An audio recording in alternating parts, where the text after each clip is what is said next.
As a former pro who trains over 75 athletes now, I get my athletes all the time that ask me, why is my training not translating to games? Why can I do this in here, but I can't do it in my game? What's going on? I can really break it down to two simple categories. One is training, right? Am I good enough to do it in training? Am I consistently doing it in training? So am I literally good enough to do it in training?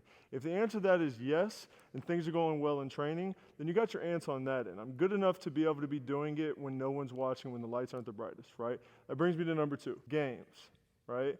Which is where you see most athletes struggle, right? For me, that side of it is pretty simple, right? A lot of the game side of it is, one, confidence, of course. A lot of the confidence in games to be able to do it comes from knowledge, right?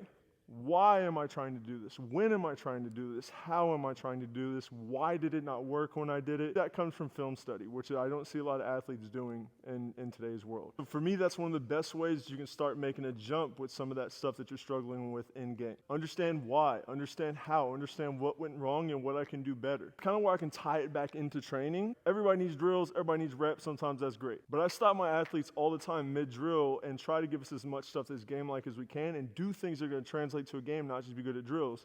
And that takes me to the second side of it, right? Are you doing things that are going to apply in game, right? Right spin move, for example. If I'm neutral based in a game, if I'm trying to bump a defender, I'm not going to get to my spin move the right way, because if I get to my spin with a neutral base, I'm getting lateral and defender stepping right back in front of me. So in my training, am I putting that foot forward and getting through defender and downhill and cutting defender off, being comfortable being physical? Do I know why, how, and when I need to be doing that spin move? That is the different things that's going to help you be able to apply it to a game, right? We got to do more than just be good at a drill. We got to understand how to do it in a way that's going to be able to apply the game. And that application and understanding how to apply in the game is what's going to allow me to start building the confidence to do it in a game and start succeeding with it in a game. And before I can start succeeding with a game, I'm obviously going to fail, and you have to be comfortable failing.